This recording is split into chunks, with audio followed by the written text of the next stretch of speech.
This week on Hip Hop Now podcast, Joey Badass says that he's better than Tupac. Kendrick Lamar talks about his new album, and Remy Ma drops another Nicki Minaj diss, and hashtag that was trash Remy starts trending. Let's get ready to business. Read these headlines. This album must be gone. This album must be gone. Classic album. Come to Hip Hop Podcast.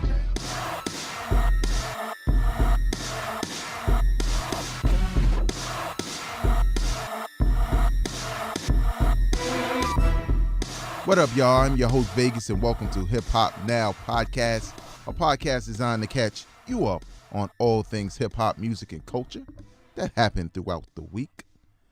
Please know that you can follow me, Vegas, on social media at Vegas World INC. That's Instagram, Snapchat, get your stocks up, or Twitter.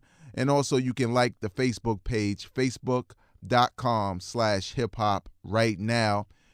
Couple of things to take care of as far as business goes.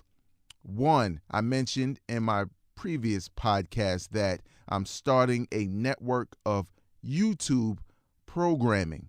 You know what I'm saying? Like a network of shows. It's called the B-Roll Network. The letter B, roll as in role model, R-O-L-E, and network. You can find it on YouTube. You can go to my Twitter or social streams or whatever, and you can link to it or whatever. Follow. It's going to be a lot of video content. What I've posted so far is not only just this podcast for you YouTube Red subscribers, but also one of my old features that I used to do, but now I'm doing it in video form, called One to Flow On, where I basically try to drop some knowledge on one hip-hop topic or something. And of course, you know, I did something in regards to fans of rap and how they grade hip-hop battles, right? So first and foremost, let me shout out Hip Hop DX, allhiphop.com, and a couple other sites that I get these news stories from. And let's just get the cat out the bizag. Let's just get it out right now, right? So Remy Ma dropped another diss record, another one. And I know you're thinking, oh, back-to-back. She hit her with the back-to-back. Where y'all at? Nah, man. Pump your brakes.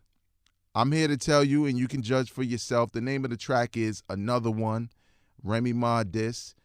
She also posted a picture of an old picture of Nicki Minaj, you know, with her panties and bra on a bed, you know, posing. Which didn't look that bad to me. I'm not going to front. I'm not going to front. It looked better than that other picture with her and Future and the ass implants, you know, sagging. But I heard she took it down. But the song, let's get back to the record. You know, I started thinking about the Instagram, like, damn, let me see that again. Let me look it up real quick. Now, but seriously though, for my female hip hop fans, Remy Ma dropped another diss record, and it is trash. Now, when I say it's trash, I mean, when you think about Sheetha, and if you want to know my thoughts on it, you know, you can go to that B-Roll Network on YouTube, and I did a nice little thing for y'all there. Support a brother. But in general, I felt like Sheetha was too long. I felt like it was dope, but I would have preferred an original beat. I would have preferred the original flow, but I got it. You know, it worked. But I always felt like she should have cut that song in half and saved some of those bars for in the case that Nicki Minaj did respond. Nicki didn't respond. She did videos and showed that she was working. Okay, higher road. I get it. But now Remy Ma puts out another diss record called Another One, and it's completely garbage. The flows are reaching, the punchlines are reaching. You know, in the hip-hop battle rap world, we'd call those reaches.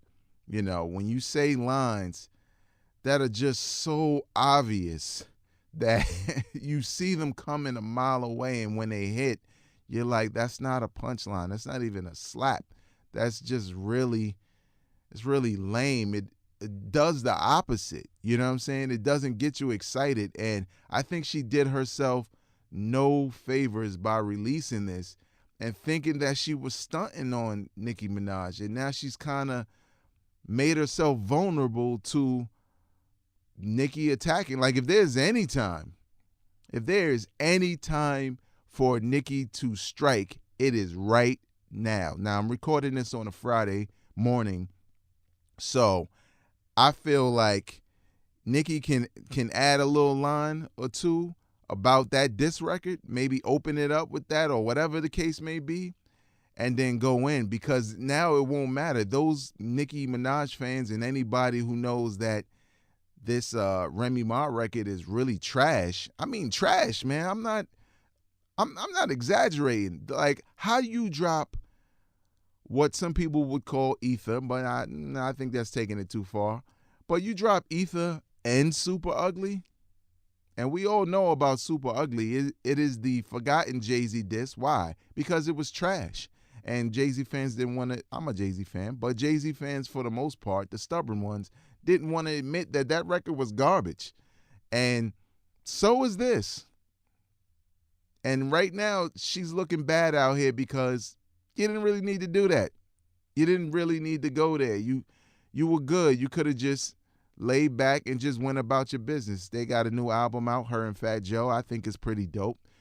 Could have just went back to work. So let's get right into some other more important stories. I use that word loosely. Bobby Shmurda released a verse from prison while on the phone with Trav and Meek Mill. I'm not even going to recite any bars. I just have this to say in regards to Bobby Shmurda.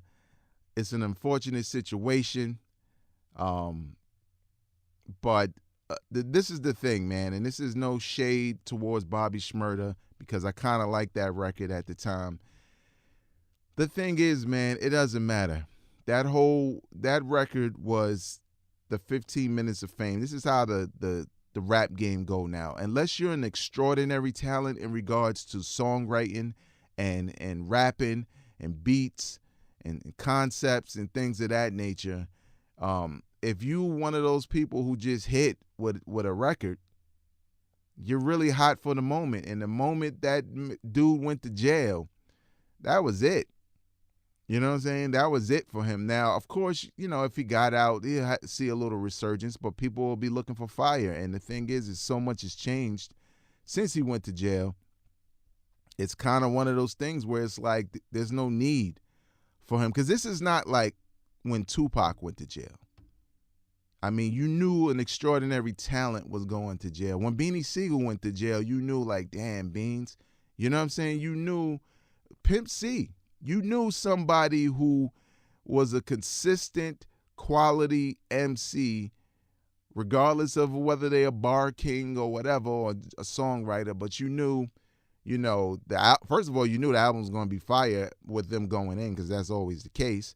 And then you knew that when they got out, they were going to have a new level of energy, and that might be fire.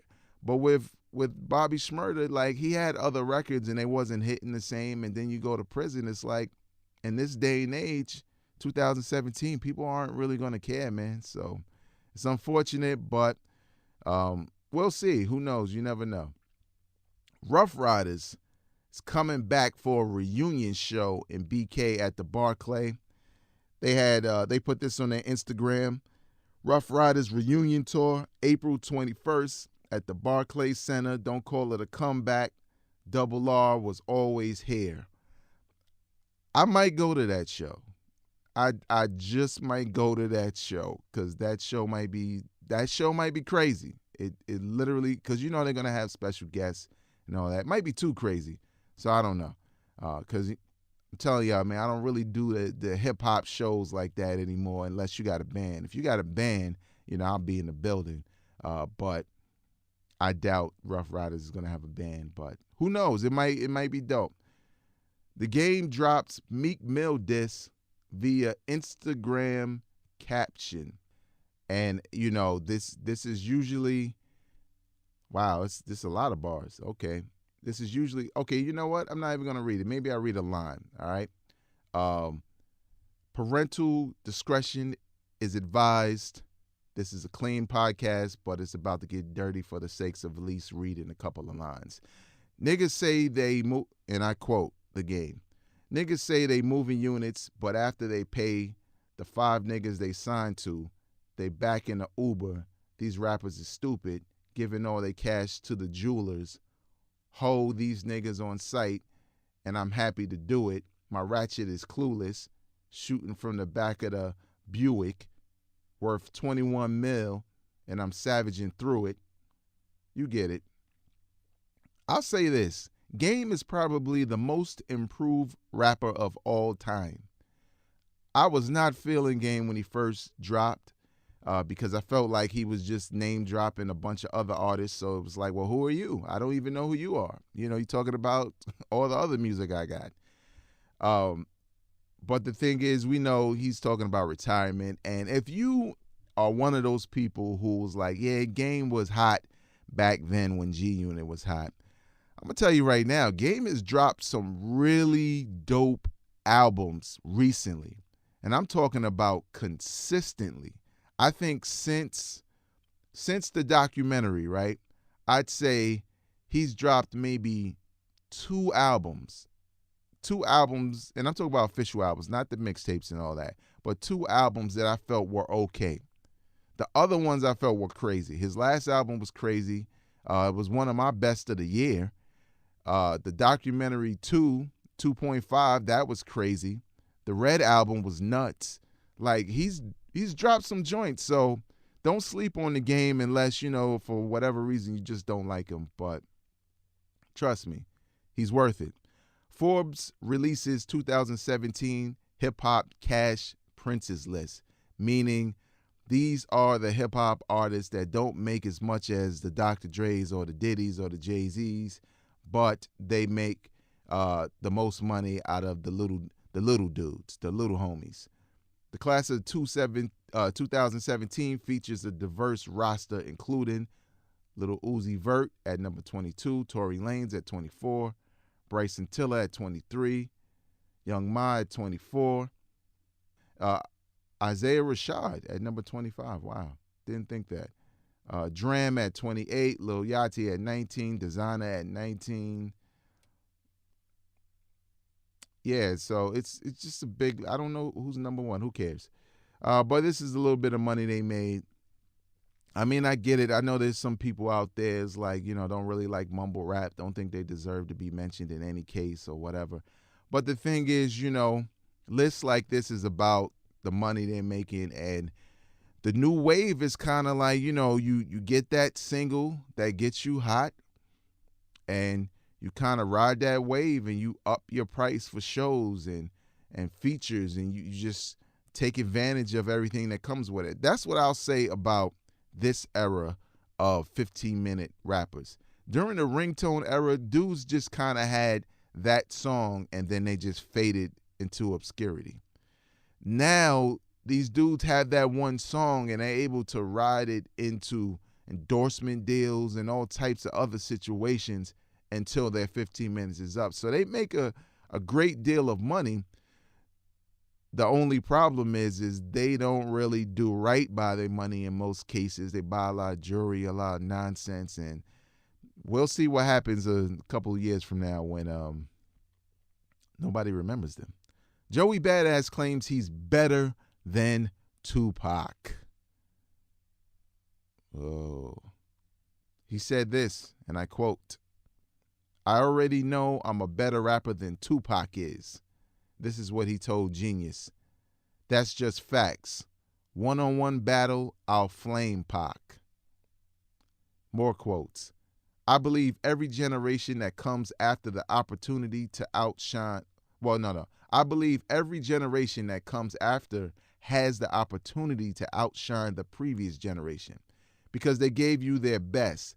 Now they set the bar. I was like, oh, that was your best? Okay.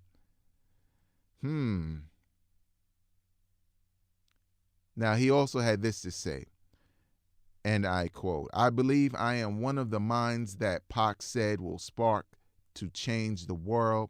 I believe I am one of those, but I'm probably not the one that's going to change the world, probably the one after me." Now, of course, when he says he's better than Tupac, people get a little bit upset. And we know this. You know this. People getting their feelings like you cannot say you're better than Tupac. So Joey Badass went on Twitter to try to clear some of that up before the Tupac horde destroyed him. When I said I was better than Pac, my favorite rapper of all time, that's what he has down, I was referring to rap skill, bar for bar, not accolades or influence. And I back myself 1,000 times to that fact. Media like twisting up the words, but that's I meant when I said, I guess he meant to put that's what I meant when I said it was all for you butthurt bozos. I'll say this, right? What Joey Badass and rappers, regardless of your age, got to understand, and I like Joey Badass. I like his music a lot. But what he has to understand is when you are talking to the media, this is for every rapper, anybody who's going to be talking to the media, remember, if there's anything within your conversation with them that sounds like a headline, they're going to use it. They're going to look for the head. I'm reading it now because of the headline. You get what I'm saying? So if you say you're better than Tupac, they're not going to have the context in the headline. They're going to say Joey Badass says he's better than Tupac. And some people are not going to read the article or listen to the interview. They're going to be like, what? And then they're going to run to your Twitter page and start to flame you. Now, I agree with Joey Badass, but for the reasons that he said. Lyrically, he is better than Tupac. Tupac is on record as saying, I'm not a rapidy rap rapper. I never claimed to be the best lyricist. I know there are lyricists out there that are better than me, that would outshine me in the realm of battle rapping and doing that stuff. But if there's one thing I'm going to claim, I am the realest rapper you've ever known. That's what Tupac claimed. Tupac never claimed to be the best rapper ever. Now, for fans of Tupac, you're going to feel like he's the best rapper ever, but Tupac understood that there's a part of hip-hop that is about lyrical skill, and that's not what he does. Joey Badass is about lyrical skill. So I could see why he would say he's better than Tupac. A lot of people can claim that. Well, not a lot of people, because Lil Yachty cannot claim that at all. But I'm just saying he's better in that sense. And I think Tupac would co-sign that because, again, look it up. What I just said about Tupac and him feeling like he's the realest, that came from his mouth. That's well documented on the internet. You can Google it, you can YouTube it, whatever you got to do to find it. But I think, again, I don't think Joey Badass should blame it on the media saying it's them taking his words out of context, because that's not true. His words were in context. It was clear enough for me to get. He said bar for bar. Once you say bar for bar, he's not talking about Tupac's Keep Your Head Up being a whack record compared to his Devastation or Desperation, whatever the name of that record is. I like it, but I keep forgetting. But, you know what I'm saying? He's talking about, rapidy rap. If we're going to rapidy rap, we're going to rapidy rap. That's what I call lyrical joints, when you rapidy rap.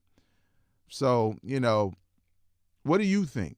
Leave your comments in the comment section. Do you think he should just leave that alone because Tupac isn't here any longer? Or do you think he has a point or whatever? Or do you not care? Leave your comments in the comment section. Kendrick Lamar talks about his 4th studio album, which would be the follow-up to Pimp a Butterfly, and says that it is urgent. And by urgent, he meant that, let's see, I think I have some quotes from him. Quote from Kendrick Lamar: "This is what goes on in my mind as a writer.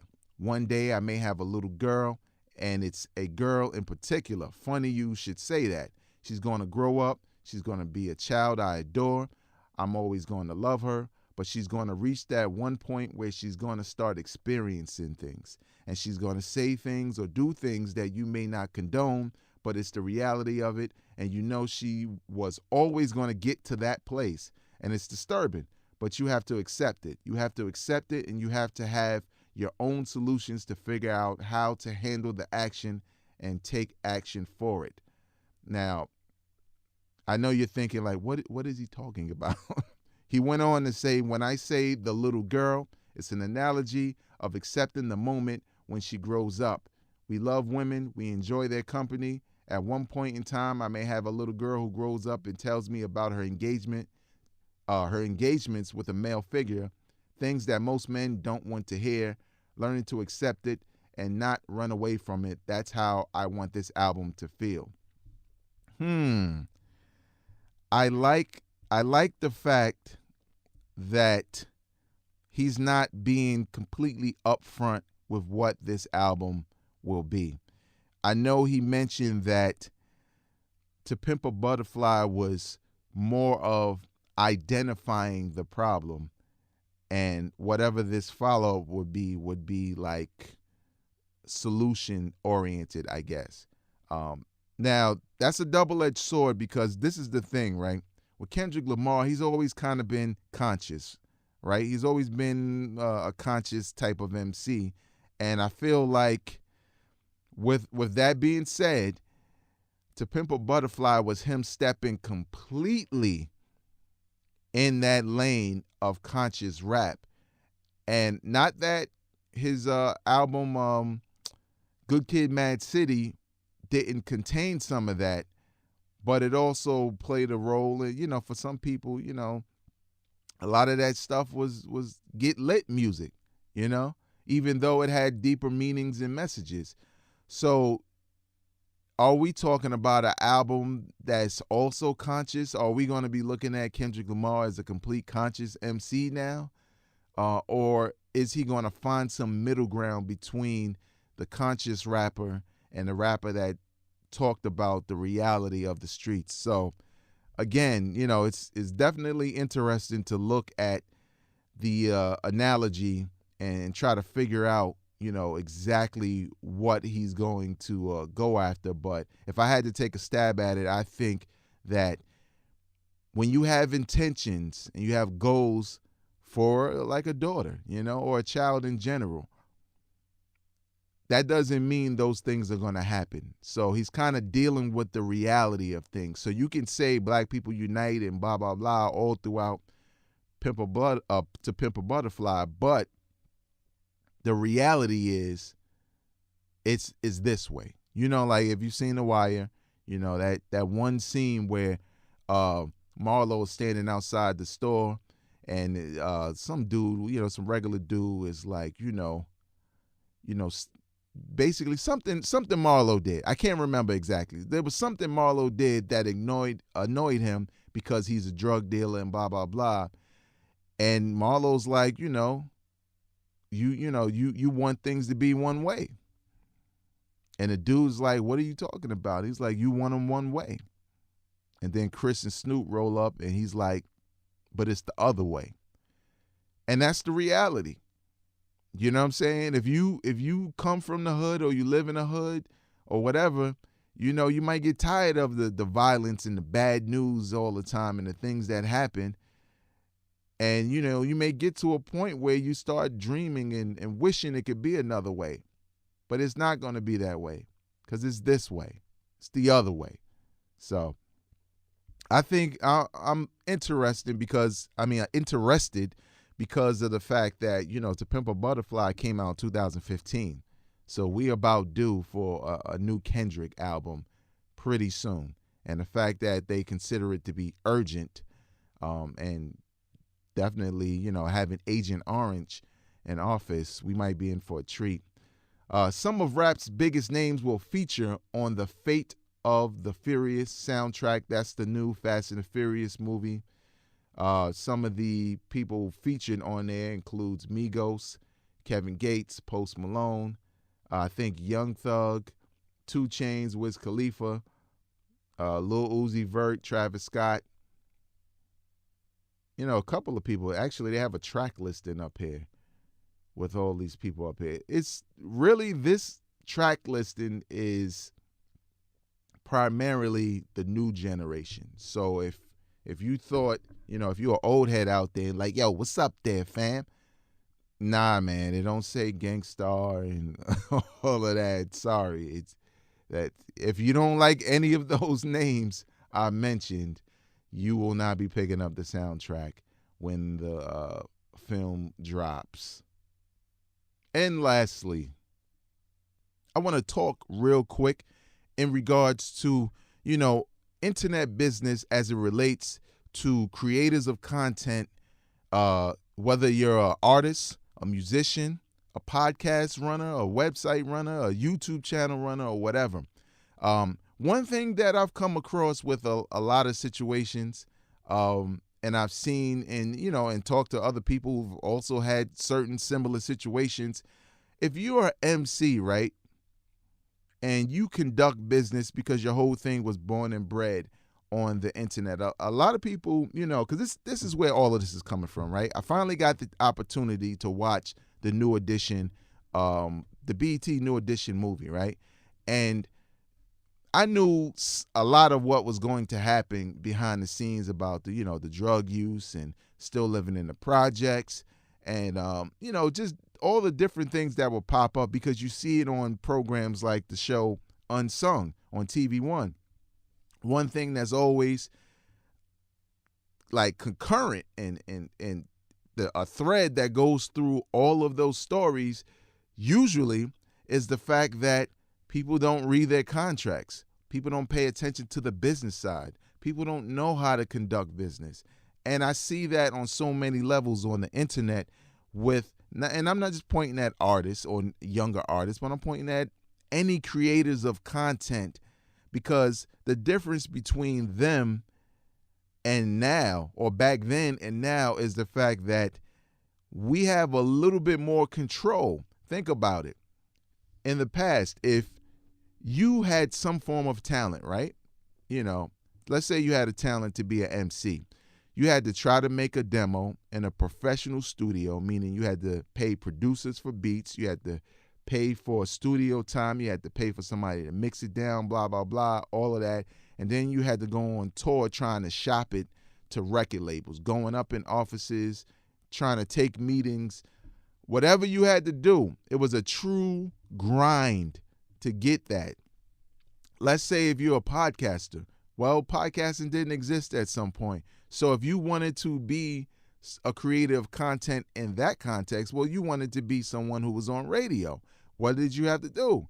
You had to go to school. You had to learn the ethics of journalism and how radio works in different towns, and different policies and principles that are instilled in you, so that when you go out in the world and you apply for that job to be an announcer, you could be the best announcer you could be, right? Well, nowadays, when it comes to the rapper, you don't have to do nothing. You can make your own beat, because they have programs that are so simple. You can make your own beats in your crib with your computer. You can upload them to the world. You can create your own album cover, track listing. You can shop it. You can do your own videos, because now we have telephones that shoot in 4K. We have drones that can give you B-roll shots that are crazy. You can basically you can decide like, y'all want to start a record label? And you can do that right then and there wherever you are, because all of the tools are available. You don't need a record label. There's plenty of artists and there's plenty of examples of people creating their own with what they have and blowing up and being able to make business deals with others. And it's the same thing with the podcasting situation. You don't have to go to radio and be trained and things like that. You can go and find out on YouTube, Google, whatever, what equipment you need. You can listen to radio and say, maybe I should be doing these techniques. And you can emulate all of that. But the problem with both situations is, yes, you will get to a point where, you can have success. I will definitely not say that a person can't have success. Look at Taxstone, but the difference is that foundation, that grind that an artist had when he had to pay for all of his stuff to get done, and he had to walk around to these record labels in person and sell himself or herself to a record label. That integrity is missing. So in the event you don't make it, that's part of the reason, besides maybe your music being whack. Or when you do make it, you can't sustain it because you don't have the foundation. You know what I'm saying? It's like those quick pop-up houses that they make. They made out of like candy, and you know what I'm saying? And a hurricane come and blow the whole thing away. You know what I'm saying? Your foundation isn't there. Same thing for a podcaster. If you don't, I'm not telling everybody to go to school, but if you don't learn with people in school, your competition is learning, you won't survive. Sure, you get a couple of likes and some fame and some followers and stuff like that, but you'll be the famous podcaster back at that slavery job you got that you hate because you don't know the fundamentals. You don't know the ethics of being a broadcaster, of being a marketer. So I say this to everybody out there. If you want to pursue being an artist, being a producer, and maybe you didn't go to school. Maybe you're not going to go around shopping your demo. Not saying that. Use the tools that are given to you, because I think it's great that you have these tools. But please understand that you need to do your homework on how and why someone you watch on CBS or someone you listen to on the Breakfast Club is dope. Because this is the thing that a lot of people, and I'm speaking from experience, from someone who's worked in radio and has had numerous interns, some that are very good that went on to do great things, and some that fizzled in seconds because they listen to the Breakfast Club and they just try to emulate it. But what they don't realize is Charlamagne is seasoned at this.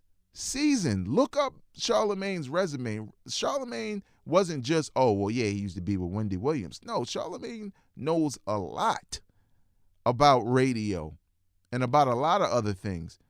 Envy as well. All of them, they've grinded. They have a foundation under them that supports what they do. They make it seem like it's that easy, but it's not. It sounds that easy. I'm just Gucci Man, who you smacked today. That's what it seems. It seems like it's very easy, but there's a team of producers, there's program directors, there's meetings, post and pre-meetings. This is serious business. So no little podcast is going to come and trump that. Just like, oh, well, I'm better than this rap and I did all this stuff myself and now I got a hit record and I'm rich and you know what I'm saying? I got a watch and a chain and stuff like that. Yeah, but you're not Jay-Z. You're not better than Jay-Z. You never will be, because Jay-Z has a foundation, whereas when he does his music, it seems very easy. Why? Because it should be. All of the knowledge gained from him as an MC, all of the work he's put in. And, I mean, that applies for anybody. So I said all that just to say that, for aspiring artists, aspiring podcasters, aspiring content creators, regardless of what it may be, do your homework. You do not stand next to those who are seasoned. Learn from them. You know what I'm saying? Because honestly, I'm still learning, and I'm the type of person who I have a resume in professional radio broadcasting, in front of the mic and behind the mic. Check me out on DSR.FM, Death Star Radio. I'm doing the news for them. You know what I'm saying? And if you a true hip-hop fan, when I say true hip-hop fans, I mean you care about bars exclusively, this is the site for you. They have a iOS app. They have an Android app. You can listen. It's hip-hop, and it's uncensored. And every now and again, you hear your boy on there giving you updates on what's going on in hip-hop. That's going to do it for me for this week. Follow me on Twitter, Instagram, Snapchat at Vegas World INC. If Facebook is your bag, facebook.com/hiphop right now. Hit that like button. If anything I said got you excited, got you mad, leave your comments in the comment section. Subscribe to this podcast, and more importantly, share it with the people who care about this type of content, people who you know would benefit from this type of content. It's Hip Hop Now Podcast. I'm Vegas. I am not a critic. I'm a fan. Peace.